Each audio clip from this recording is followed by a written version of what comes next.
बोलो जयकारा बोल मेरे श्री गुरु महाराज की जय। सभी गुरुमुख प्रेमियों से सप्रेम जय सच्चिदानंद। श्री परमहंस अद्वैत मत का महान केंद्र श्री आनंदपुर धाम की स्थापना श्री परमहंस दयाल जी श्री प्रथम पातशाही जी महाराज ने रूहानियत के उच्च सिद्धांत अनुसार भक्ति परमार्थ का महान केंद्र बनाने के लिए संकेत किया था। श्री सतगुरुदेव महाराज जी श्री दूसरी पातशाही जी ने श्री परमहंस दयाल महाराज जी पहली पातशाही जी की मौज को साकार रूप देने और युग युगांतरों तक अमर सत्यता की ज्योति को प्रदीप्त रखने के लिए सन 1929 में इस श्री आनंदपुर धाम इस महान पारमार्थिक केंद्र श्री आनंदपुर सत्संग आश्रम की स्थापना करने की योजना बनाई। पहले आपने सिंध और पंजाब आदि के स्थानों को कतार्थ करते हुए मध्य प्रदेश में पदार्पण किया। आदरणीय महात्मा सत विचारानंद जी को साथ लेकर ग्वालियर राज्य में पधारे। यहाँ पर भूमि के कुछ भाग का सर्वेक्षण कर शीघ्र ही यहाँ से लौट गए। श्री परमहंस अद्वैत मत के इस महान केंद्र श्री आनंदपुर सत्संग धाम की स्थापना करने के लिए धूर्धाम से उतरी हुई दिव्य मौज को पूरा करने के लिए श्री सतगुरुदेव महाराज जी ने दृढ़ निश्चय कर लिया। ये स्थान आध्यात्मिक शिक्षा का केंद्र बनकर सृष्टि में विख्यात होगा। देश विदेश के कोने कोने से आत्मिक शांति के अभिलाषी यहाँ आएंगे और ये अमर सत्यता का प्रतीक विश्व में सुख शांति और आनंद से सबको मालामाल करेगा। त्रिकालदर्शी प्रभु इस मौज को शीघ्र ही पूरा करना चाहते थे। श्री सतगुरुदेव महाराज जी ने इस उद्देश्य को सामने रखते हुए श्री परमहंस अद्वैत मत के इस महान केंद्र की स्थापना हेतु कार्य आरंभ कर दिया। जनवरी सन 1930 में श्री सतगुरुदेव महाराज जी खीवड़ा नमक मंडी तहसील पिंड दादन खां जिला झेलम में विराजमान थे। सीमा प्रांत की काफ़ी संगत श्री दर्शनों के लिए आई हुई थी। वहाँ उनमें निम्नलिखित मुख्य थे श्री सतगुरुदेव महाराज जी श्री चतुर्थ पातशाही जी, महात्मा सतगुरु सेवानंद जी, महात्मा योग प्रकाशानंद जी, महात्मा योग आत्मानंद जी, महात्मा ध्यान योग आनंद जी, महात्मा शांत आत्मानंद जी। ये सब उस समय भगत वेश में थे। भगत धर्म जस जी व कुछ और अन्य प्रेमी भी थे। श्री सतगुरुदेव महाराज जी श्री दूसरी पातशाही जी ने इन्हें अपने पास बुलाकर फरमाया कि ग्वालियर रियासत में एक आश्रम बनाना है जहाँ पर गुरुमुखों का निवास होगा। इस समय वहाँ जंगल ही जंगल है। कौन कौन आप में से वहाँ सेवा के लिए जाना चाहता है? इन सब सेवकों ने श्री मौज को स्वीकार किया, यानी सब के सब जाने को तैयार हुए। तो आपने श्री दूसरी पातशाही गुरु महाराज जी ने फरमाया कि अच्छी तरह सोच लो, वहाँ जंगल में कई तरह के कष्ट सहन करने पड़ेंगे।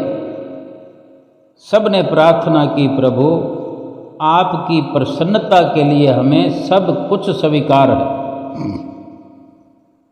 इसके अलावा और भी दूसरे 10-12 परिवारों ने श्री चरणों में शरणागति प्राप्त की तथा ग्वालियर आने के लिए श्री आज्ञा मांगी। इस तरह से लगभग 20 परिवार उस समय ग्वालियर जाने को तैयार हो गए। आपने सबको फरमाया, अच्छा तैयार रहो, जब जाना होगा सूचित कर दिया जाएगा। महात्मा शांतात्मानंद जी व भगत धर्मजस जी को जमीन का निरीक्षण करने के लिए भेजा और फरमाया कि जिला गुना तथा ईसागढ़ के पास की जमीन को भी देख लेना। जब ये दोनों ग्वालियर रियासत के जंगलों में पहुँचे तो इस घने जंगल को देखकर हैरान हो गए। इस धरती को श्री सद्गुरुदेव महाराज जी ने कैसे योग्य समझा है, इस धरती को उपजाऊ कैसे बनाया जाएगा। इस कठोर तथा पथरीली भूमि को सरकार भी उपजाऊ बनाने में असमर्थ है। जिला ग्वालियर, शिवपुरी तथा जिला गुना, वहाँ की सब जमीन चक जो भी बिकाऊ थे, ग्वालियर राज्य के कर्मचारियों ने इनको दिखाई। कहीं पहाड़, कहीं पत्थर, कहीं घने जंगल तथा पानी के न होने का सब हाल इन सब ने जो दो एक महात्मा जी और एक भगत जी, दो लोग जो आए थे, इन्होंने सब हाल श्री गुरु महाराज जी के चरणों में लिख भेजा कि ये बड़ी दिक्कतें हैं कि जहाँ पानी का नामो निशान नहीं है। फिर वहाँ से श्री दूसरी पातशाही गुरु महाराज जी की ओर से कृपा पत्र आया कि सब जमीन छोड़कर केवल ईसागढ़ के नज़दीक का जो प्रदेश है, जो जंगल है, अभी आज हम देखते हैं जहाँ पर उस वक़्त इसके स्थापना के वक़्त शुरुआत के दिनों में जहाँ घना जंगल हुआ करता था, आज हम अपनी आँखों से देख रहे हैं।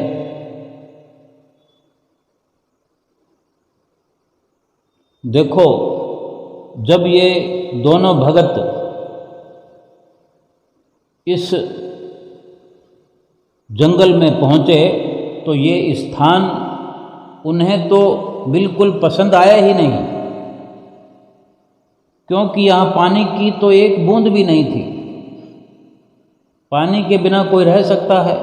हम स्वयं विचार करें, एक दिन अगर पानी नहीं आता है घर में तो त्राही त्राही मच जाती है। और जहाँ इतने बड़े वन्य प्रदेश को, भरे पूरे जंगल को बसाना हो, आबाद करना हो, जहाँ गुरुमुखों का निवास होना हो और पानी ना हो, इनको बिल्कुल पसंद नहीं आया। ग्वालियर के उस राज्य के कर्मचारी जो दिखा रहे थे, उन्होंने कहा कि यहाँ ग्वालियर राज्य की ओर से एक कुआं आपको खुदवा कर दे दिया जाएगा।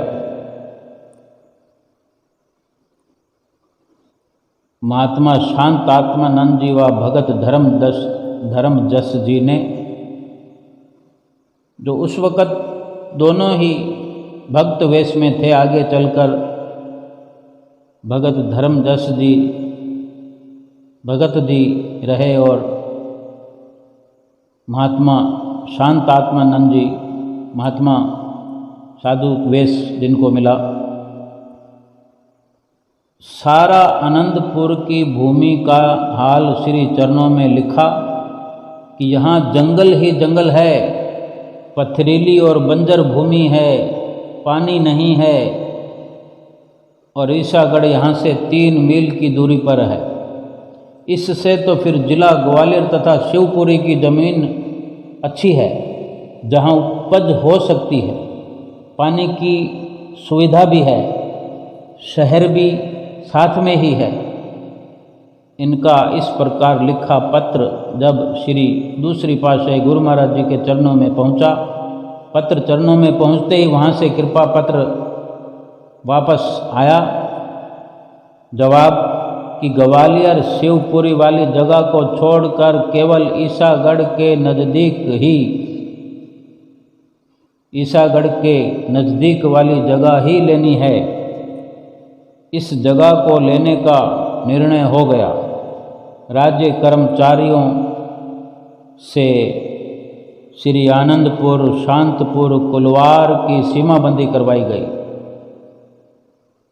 और श्री चरणों में विनय पत्रिका लिखी गई कि डिपॉजिट के लिए धनराशि किसी के हाथ ग्वालियर भेजी जाए। तब वहाँ से श्री दूसरी पातशाही गुरु महाराज जी की ओर से श्री स्वामी जी, श्री चौथी पातशाही जी, जबकि आप भगत वेश में थे, श्री चौथी पातशाही जी महाराज व महात्मा ध्यान योगानंद जी धन राशि लेकर ग्वालियर पहुँचे।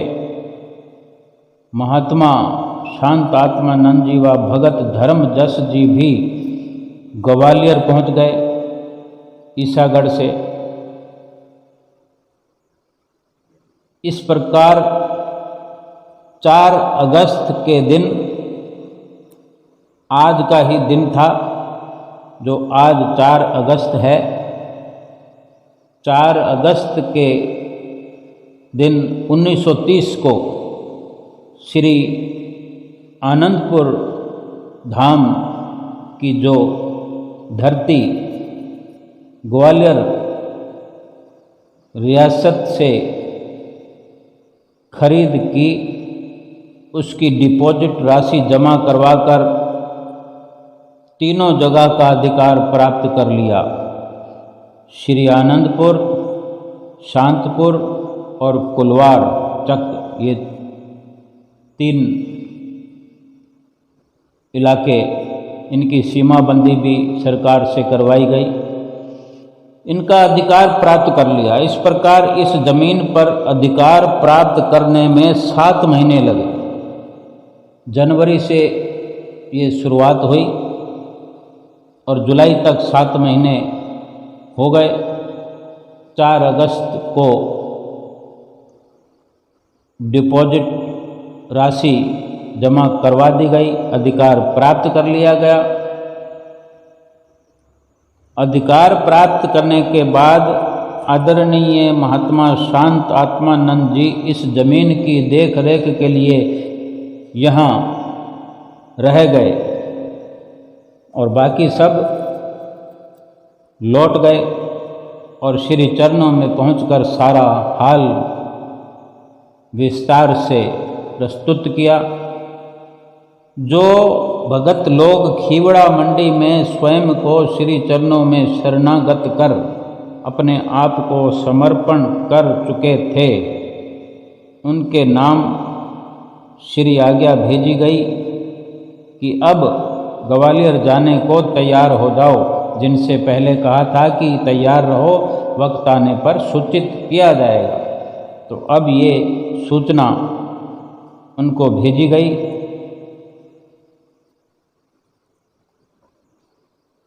यही स्थान जो ग्वालियर राज्य में खरीदा गया है और जहाँ पर भेजा जा रहा है उसका नाम श्री आनंदपुर होगा। ये दूसरी पातशाही गुरु महाराज जी ने फरमाया और फरमाया कि ये एक महान परमार्थिक केंद्र श्री आनंदपुर के नाम से दुनिया में विख्यात होगा। और श्री आज्ञा पाकर 18 अगस्त 1930 को दो परिवार महात्मा योगात्मानंद जी जो कि भगत वेश में थे और दूसरे भगत धर्मजस जी लक्की मरवत से चलकर 21 अगस्त को यहाँ पहुँचे। कितना कठिन सफ़र हुआ करता था कि वहाँ पहुँचने में इतना समय 3 दिन लग गए। उसके बाद यहाँ और भी भक्त श्री आज्ञा से आए। सबके लिए ये अचंभे की बात थी कि संत महात्मा इस भूमि को कैसे आबाद करेंगे। ये अचंभा आज जो हम गुरमुख प्रेमी सब देख रहे हैं, ये अचंभा आज कार्य रूप में बदल कर सबके सामने प्रकट है। 4 अगस्त 1930 को 3 चक श्री आनंदपुर, शांतपुर और कुलवार ये खरीदे गए थे। कुछ समय के बाद सुखपुर, टकनेरी और दयालपुर इनके भी नाम, इनकी डिपॉजिट राशि भी ग्वालियर राज्य में जमा करवाकर इनके भी अधिकार प्राप्त कर लिए गए। दयालपुर जहाँ लस्सी मिला करती है, मक्खन मिला करता है, गुरुमुख प्रेमी सब जानते हैं। इन सब चक्कों की भूमि बंजर और अनउपजाऊ थी। इसके अलावा एक चक शकरा जो आबाद था उसको भी ग्वालियर राज्य से खरीदा गया। यहाँ पर श्री सतगुरुदेव महाराज जी, श्री दूसरी पातशाही जी ने श्री स्वामी बेअंतानंद जी महाराज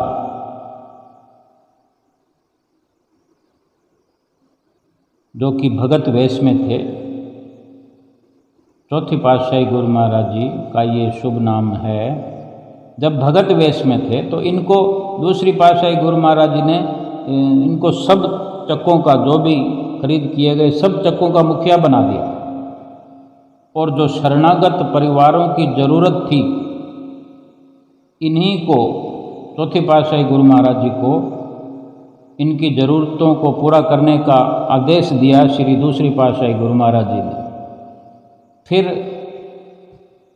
अगले वर्ष 1931 में आप भखड़े वाली में विराजमान थे दूसरी पातशाही गुरु महाराज जी।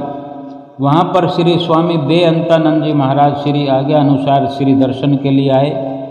यहाँ पर आपने श्री चौथी पातशाही गुरु महाराज जी को दूसरी पातशाही गुरु महाराज जी ने साधु वेश प्रदान करके इनका शुभ नाम श्री स्वामी बेअंत आनंद जी रखा। आपने इनके जिम्मे काफ़ी सेवा लगाई हुई थी जिसको इन्होंने पूर्णतः निभाया। आप दूसरी पातशाही गुरु महाराज जी बड़े प्यार से इन्हें फरमाते थे, ये तो हैं ही बेअंत, ये दरबार के सच्चे लाल हैं, हमारे दिल के टुकड़े हैं। यही नाम आगे चलकर यथार्थ रूप से सिद्ध हुआ। इनकी दयालुता का भी अंत न रहा और महिमा का भी अंत नहीं। इनकी विनय पर श्री सद्गुरुदेव महाराज जी ने श्री आनंदपुर में कृपा की। श्री चौथी पातशाही गुरु महाराज जी की विनती पर पहली बार श्री दूसरी पातशाही जी श्री आनंदपुर में कृपा फरमाई। उस समय तक श्री आनंदपुर में अभी थोड़ी सी जमीन को ही साफ करके घास फूस की झोपड़ियां बनाई गई थी। यातायात के साधन तो थे ही नहीं, बड़ी परेशानी होती थी यातायात के लिए, और ना ही कोई शरीर की शारीरिक आवश्यकता की पूर्ति के कोई साधन सुलभ थे। यहाँ पर कुछ भी नहीं था। और बरसात में, बरसात की ऋतु में, बरसात के मौसम में ये झोपड़ियाँ जब अधिक वर्षा हो जाती तो ये झोपड़ियाँ तो बह जाती थी। तेज हवाओं से झोपड़ियों की छतें उड़ जाती थी। श्री सतगुरुदेव महाराज जी के सामने बाहर से आई हुई संगत ने इन कठिनाइयों के लिए विनती की। जब दूसरी पातशाही गुरु महाराज जी श्री आनंदपुर में कृपा फरमाई तो जो संगत आई हुई थी बाहर से, उन्होंने इस प्रकार विनती की। तो दूसरी पातशाही गुरु महाराज जी ने सबको आश्वासन दिया कि धीरे धीरे यहाँ सब कुछ बन जाएगा, घबराने की जरूरत नहीं।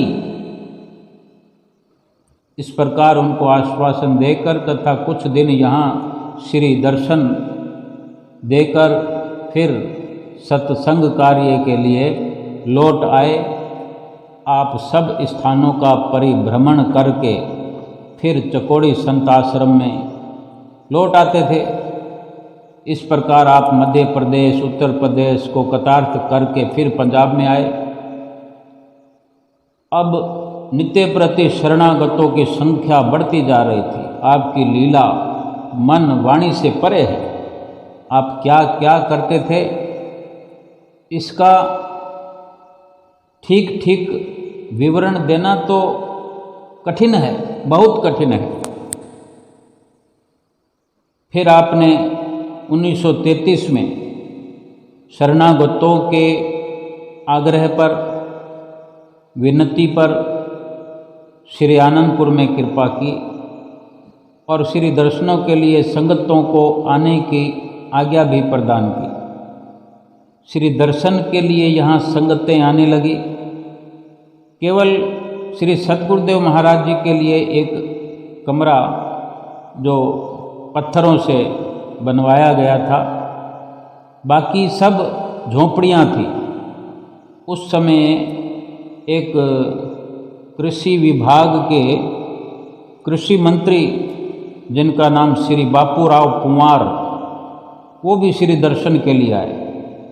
उसने श्री चरणों में विनती की कि महाराज इस भूमि को तो सरकार भी उपजाऊ बनाने के लिए असमर्थ है और कई लोग भूमि खरीद कर असफल हो गए, छोड़कर भी चले गए। आप इसे कैसे आबाद करेंगे? बंजर भूमि, घना जंगल है। श्री दूसरी पातशाही गुरु महाराज जी ने फरमाया, वचन हुए कि यहाँ पर ढाक के स्थान पर अमराइयाँ झूमेंगी, चारों ओर बगीचे ही बगीचे होंगे, अस्पताल, भव्य भवन, पाठशाला तथा पक्की सड़कों का निर्माण होगा। यहाँ एक महान सरोवर भी होगा जिसके जल को लोग शीशियों में भर कर ले जाएंगे।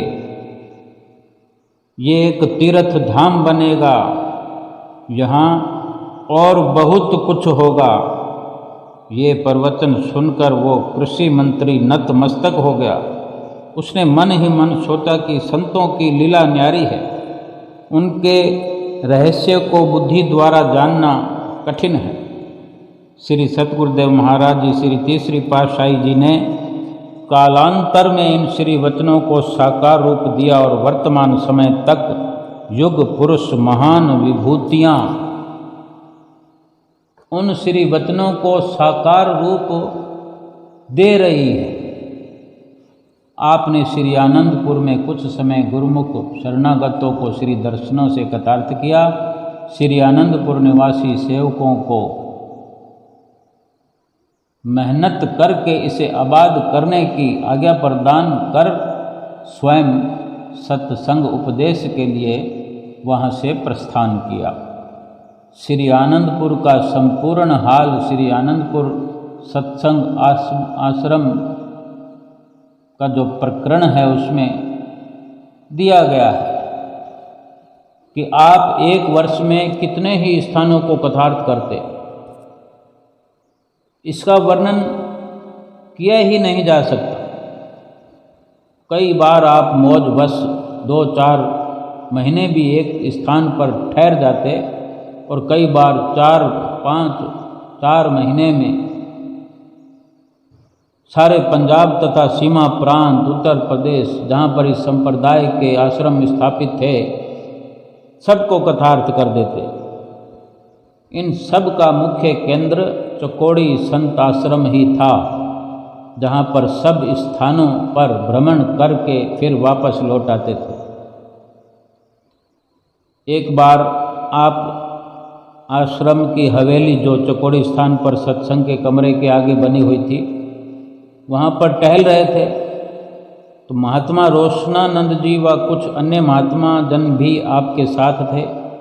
आप सत्संग उपदेश द्वारा ये समझाने की कृपा फरमा रहे थे कि भक्ति मार्ग में मनुष्य किस प्रकार शीघ्र उन्नति कर सकता है। आपकी दृष्टि धरती पर पड़े हुए कुछ गेहूं के दानों पर पड़ी।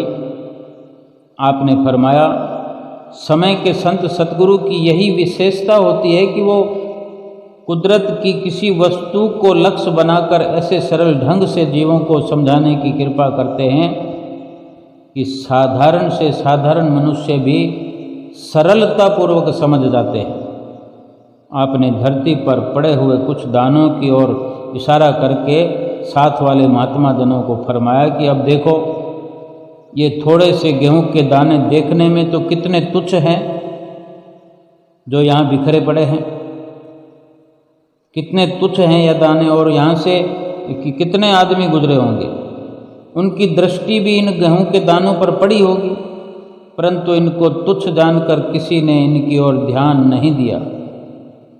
यदि मनुष्य इन दानों को समेट कर उठा ले और ले जाकर लंगर के लिए रखे तथा इन्हें गेहूं में मिला दे तो उस मनुष्य की भक्ति की तरक्की हो जाएगी और वो यथार्थ में हीरा बन जाएगा।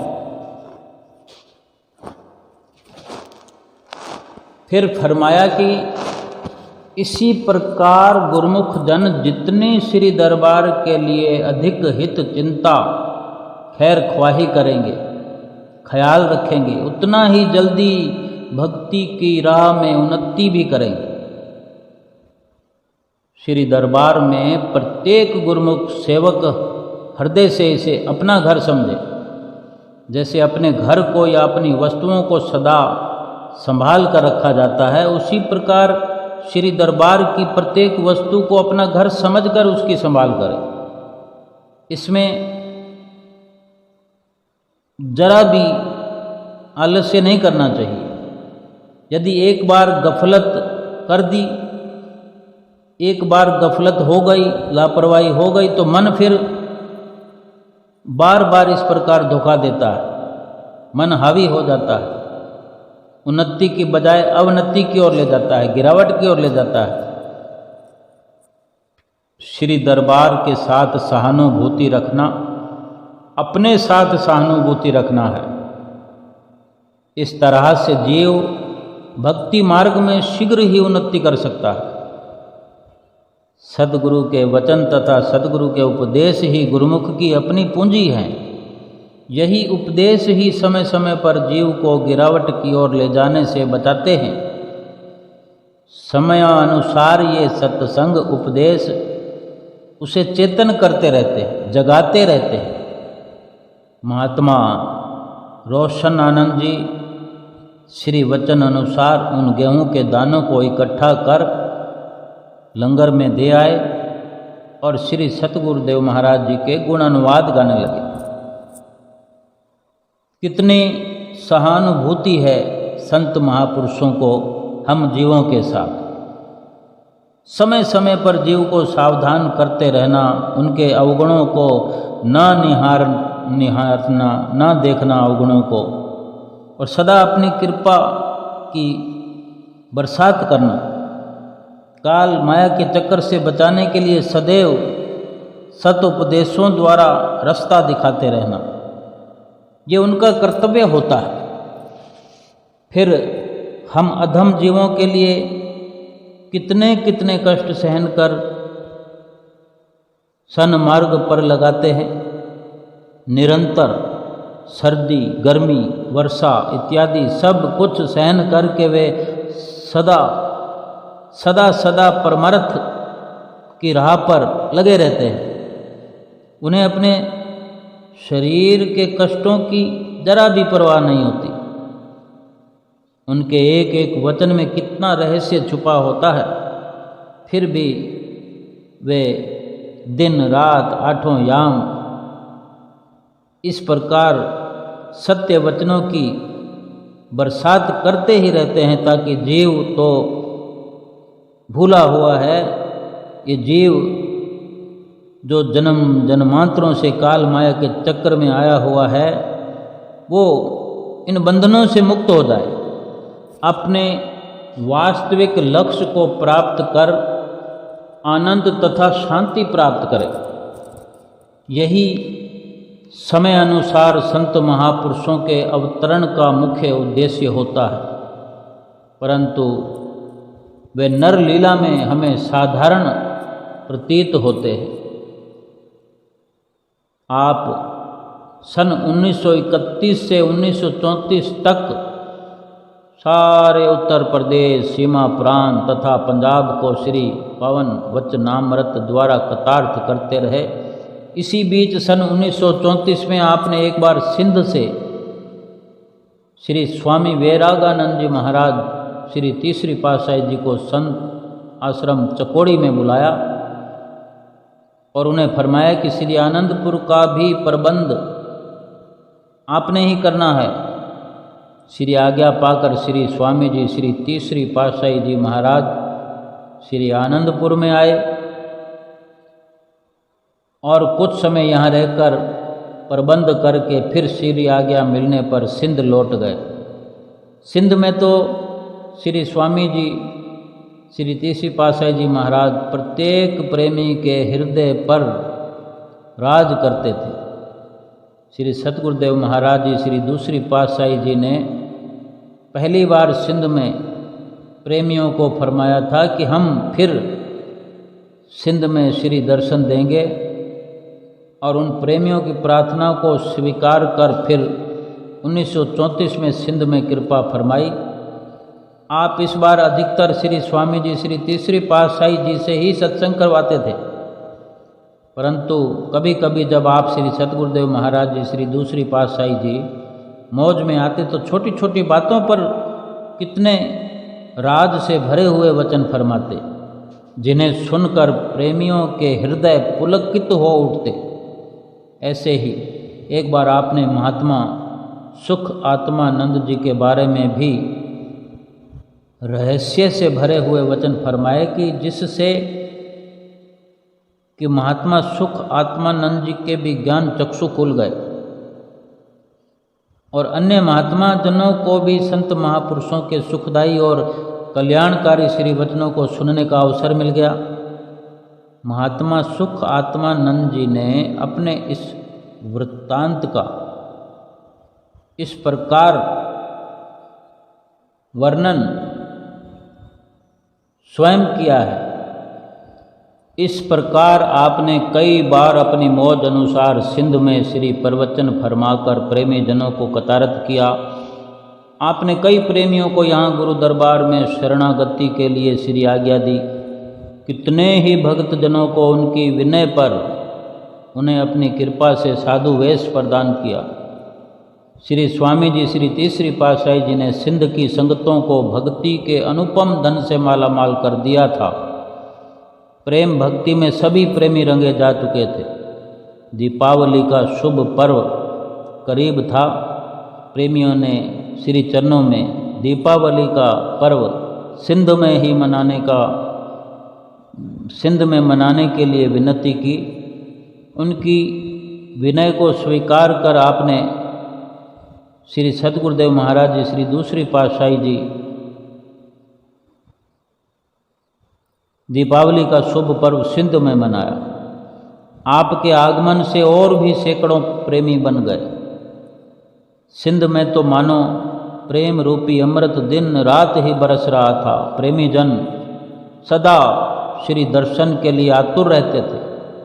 कई तो इतने मतवाले हो जाते कि जब आप सैर के लिए शाम के समय बाहर जाते, साथ में श्री स्वामी जी, श्री तीसरी पातशाही जी महाराज भी होते, तो कई प्रेमी उनके नाम पर ही जयकारे बोलने आरंभ कर देते।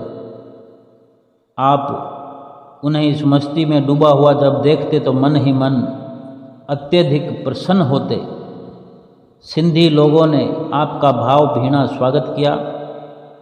आपने कुछ समय तक सिंध को अपने पवन श्री वचनामृत तथा श्री दर्शन से कृतार्थ किया। फिर वहाँ से आपने दूसरे स्थानों के भाग जगाने के लिए प्रस्थान किया। श्री दूसरी पातशाही गुरु महाराज जी ने इसके बाद आपके श्री चरणों में श्री आनंदपुर के प्रेमियों ने श्री दर्शन देने के लिए विनय पत्रिकाएं भेजी। उनकी विनय को स्वीकार कर आपने अप्रैल सन 1935 के आरंभ में यहाँ कृपा की। अब तक यहाँ पर श्री आनंदपुर निवासियों ने काफ़ी जमीन उपज के लायक बना ली थी। इस बार वैसाखी का पर्व श्री आनंदपुर में मनाया गया। सीमा प्रांत तथा पंजाब से संगतें श्री दर्शने के लिए आई, दर्शनों के लिए। उस समय पंजाब तथा सीमा प्रांत की संगतों को श्री आनंदपुर स्थान पर पहुंचना ऐसा लगता था जैसे भारत से कोई विदेश जा रहा हो, क्योंकि साधन, यातायात के साधन सुलभ नहीं थे। कुछ बस पर जाना पड़ता था, कहीं बैलगाड़ी पर जाना पड़ता था, कहीं पैदल चलना पड़ता था, कहीं रुक जाना पड़ता था। चक्कों पर भी कुछ भूमि के भागों को साफ कर उन पर घास फूस के टपरे बना दिए गए थे। इसी पर्व पर सिंध से श्री स्वामी जी, श्री तीसरी पातशाही जी महाराज भी आए। आपने उनको जाने से पहले श्री आज्ञा फरमाई कि अपने अधिकतर संपूर्ण क्षेत्र का निरीक्षण कर लो। दूसरी पातशाही गुरु महाराज जी ने तीसरी पातशाही जी को, जो कि साधु वेश में थे, उनको फरमाया, क्योंकि आप सब कुछ जानने वाले अंतर्यामी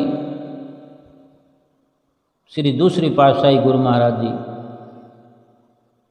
सब कुछ जानते हुए फरमा रहे थे, क्योंकि श्री स्वामी जी, श्री तीसरी पातशाही जी महाराज ने बाद में सारे श्री आनंदपुर का निर्माण जो कराना था, और फिर श्री तीसरी पातशाही गुरु महाराज जी ने आज्ञा अनुसार ऐसा ही किया। पंजाब की संगतों ने श्री चरणों में पंजाब जाने के लिए विनय की। आप जब पंजाब के लिए विदा होने लगे, श्री आनंदपुर के निवासी प्रेमियों ने कार को घेर कर कार के आगे दंडवत कर दी। श्री दूसरी पातशाही गुरु महाराज जी को संगतें जाने ही नहीं दे रही थी। कार को घेर लिया, दंडवत किए हुए, दंडवत प्रणाम की मुद्रा में सड़क पर, रास्ते पर कार को घेरे हुए। श्री आनंदपुर के प्रेमी यह चाहते थे कि आप सदा हमारे पास ही रहें। आपने उस समय एक पलंग मंगवाया। श्री कार में विराजमान थे दूसरी पातशाही गुरु महाराज जी।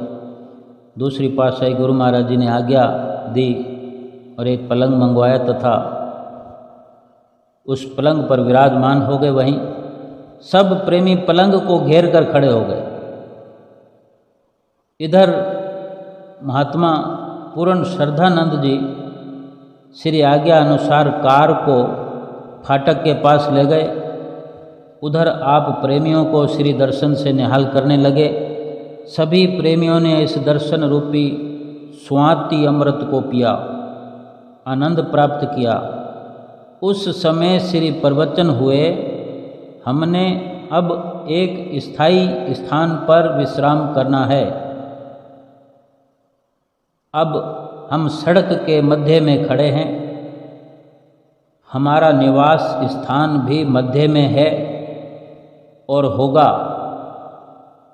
अर्थात आप ये इशारे की भाषा में वचन फरमा रहे थे कि सतगुरु का सिंहासन जो है जीव के शरीर के बीच में हृदय स्थान पर स्थित है।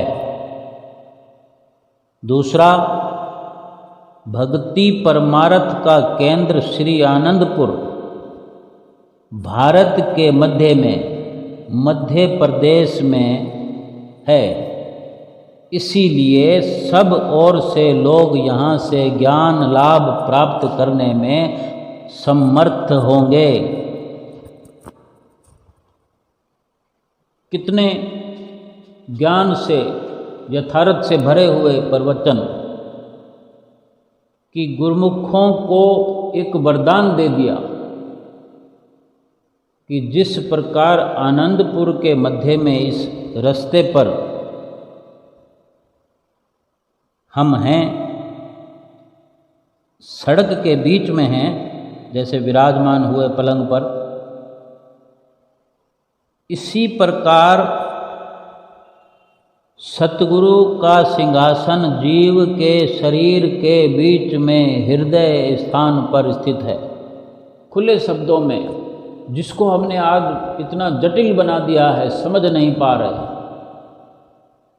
अगर समझना चाहें तो कितना रहस्य खोल दिया श्री गुरु महाराज जी हमारे सामने कि सतगुरु का स्थान जो है, जो हमें नित्य प्रति इशारा भी होता है कि दोनों भौहों के बीच में, आँखों के ऊपर, ये इशारा श्री गुरु महाराज जी ने कितना सुखद और आनंद देने वाला वचन फरमाते हुए किया इशारा कि सतगुरु का सिंहासन जीव के गुरुमुख के बीच में, मध्य में, ये बीचों बीच नाक की सीध में होता है, मस्तक की बीच में होता है, पूरे शरीर का ये बीच का हिस्सा है और हृदय स्थान पर स्थित है, ये भी बीच है। और ये श्री आनंदपुर ये भारत के मध्य में है, तभी तो मध्य प्रदेश नाम है। और ये फरमाया कि जिस प्रकार वहाँ उस वक़्त श्री गुरु महाराज जी पलंग पर विराजमान थे, जहाँ सड़क पर, तो वो भी बीच का हिस्सा था, वो आनंदपुर का बीच था। और इसी प्रकार आपने प्रवचन फरमाकर प्रेमियों को पलंग फाटक के पास ले जाने का आदेश दिया। फाटक के पास पहुंचकर फिर आप कार में विराजमान हुए तो प्रेमियों ने कार को चारों ओर से घेर कर फिर दंडवत वंदना की और विनती की कि प्रभु कुछ समय अभी और हमें श्री दर्शनों से कृतार्थ कीजिए। श्री गुरु महाराज जी श्री कार में विराजमान हो चुके थे, श्री दूसरी पातशाही गुरु महाराज जी। फिर से दंडवत कार के आगे सभी ने की और कार को घेरा हुआ था। तो श्री गुरु महाराज जी मुस्कुराते हुए वचन फरमाते हैं कि प्रेमियों, श्री आनंदपुर आनंद का धाम है, यहाँ आनंद ही आनंद बरसेगा। आप विचलित न हों, अब हमें परमार्थ के कार्य के लिए दूसरी जगह भी जाना है, परंतु प्रेमियों के हृदय की प्रेम प्यास इतनी बड़ी हुई थी जिसे बुझाए बिना श्री प्रभु जी जा भी नहीं सकते थे।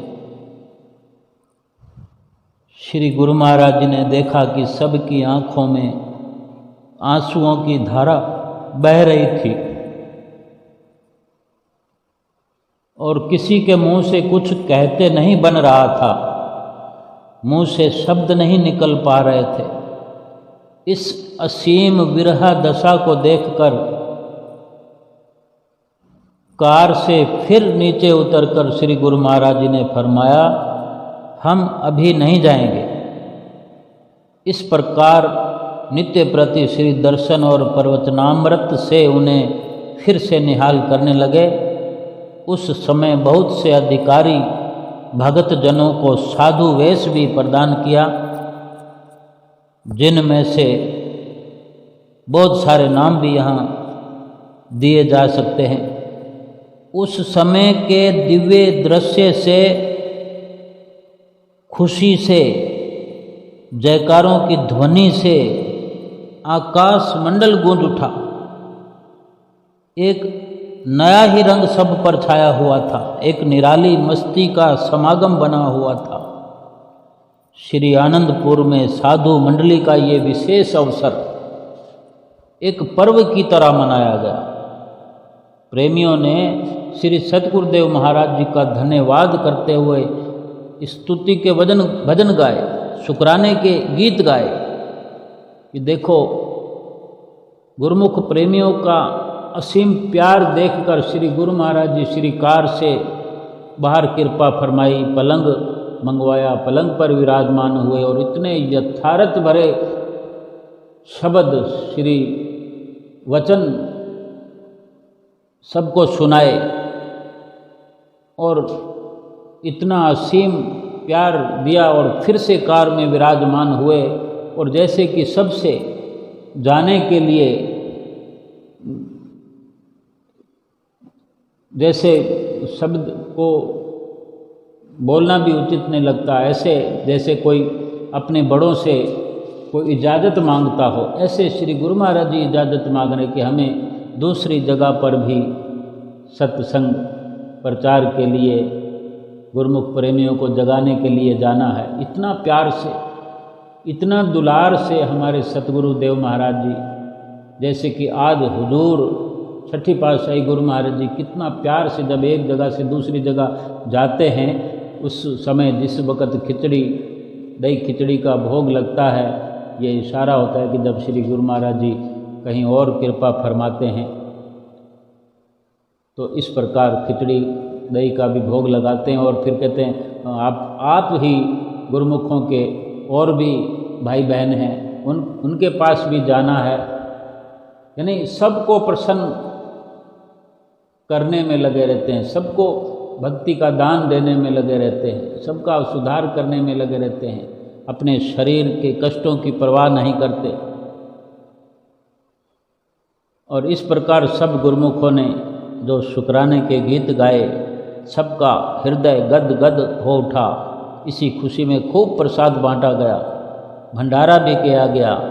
श्री गुरु महाराज जी दूसरी बार श्री कार में विराजमान होकर भी गुरुमुख प्रेमियों का प्रेम देखकर उनका हृदय द्रवित हो गया। फिर से कार से बाहर आकर कृपा फरमाई और सबको आश्वासन दिया कि हम नहीं जाएंगे। यानी भक्तों का, सेवकों का प्रेम जीत गया। सतगुरु तो स्वयं अपने प्रेमियों के प्यार के आगे हार जाते हैं, अपनी हार भी स्वीकार कर देते हैं, अपने गुरुमुखों को जीत हासिल कराते हैं, इस लोक में भी जिताने में लगे रहते हैं और परलोक में भी उनको सब कुछ जिता देते हैं कि अपना रूप ही उन्हें दे देते हैं, अपने साथ मिला लेते हैं, अपने संग मिला लेते हैं। क्या हम अपनी जिह्वा से कोई वर्णन कर सकते हैं सतगुरु की कृपा का, सतगुरु की महिमा का, उनके गुण अनुवादों का? अगर भीतर हमारे यही सत्यता रोम रोम में विराजमान हो जाए तो इस जीवन में परलोक का सरमाया भरपूर करके इस दुनिया से जाया जा सकता है। और ये स्वर्णिम लक्ष्य जिस भी गुरुमुख को मिल जाए वो मालो माल है, खुशहाल है, वही निहाल है। खूब प्रसाद बांटते हुए भंडारा किया, फिर श्री दर्शन, सेवा, सत्संग का आनंद लेते हुए सभी अपने भागों की सराहना करने लगे। चाहे थोड़ा समय ही रुके, लेकिन एक बार अपने वहाँ से जाने का जो प्रोग्राम था वो स्थगित कर दिया, इरादा बदलना पड़ा। ये प्रेम की ताकत है, ये भक्तों के प्रेम की ताकत है, भक्तों के हार्दिक विशुद्ध प्रेम की ताकत है। हमारे हृदय के अंदर विशुद्धता लाने के लिए हमें नित्य प्रति प्रयास करना चाहिए। इतनी बड़ी रचना श्री आनंदपुर धाम के लिए हमारे परमहंसों ने रात दिन एक करके हमारा भी कर्तव्य बनता है। इस प्रकार नित्य प्रति सभी गुरुमुखों सुबकत फिर कुछ दिनों तक श्री दर्शन और प्रवचनामृत से निहाल होते रहे। सबको श्री गुरु महाराज जी ने निहाल करते हुए फिर 19-20 दिन और फिर श्री आनंदपुर में कृपा फरमाई। इतने दिन और रुके। प्रेमियों की प्रेम प्यास तो कैसे बुझ सकती है, और भड़कती गई और अधिक बढ़ती ही जाती है।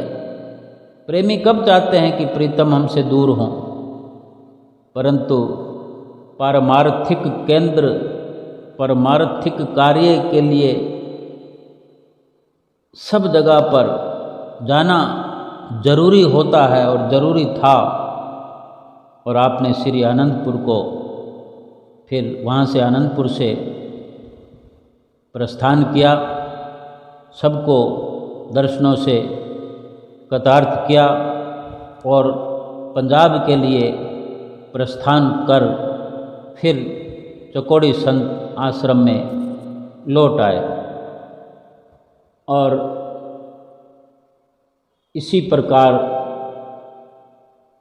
श्री आनंदपुर धाम की स्थापना हुई और आज 4 अगस्त श्री आनंदपुर धाम की स्थापना दिवस का शुभ दिन है, जिसके उपलक्ष्य में सभी गुरुमुख प्रेमियों को ढेर सारी शुभकामनाएं, बहुत बहुत बधाई।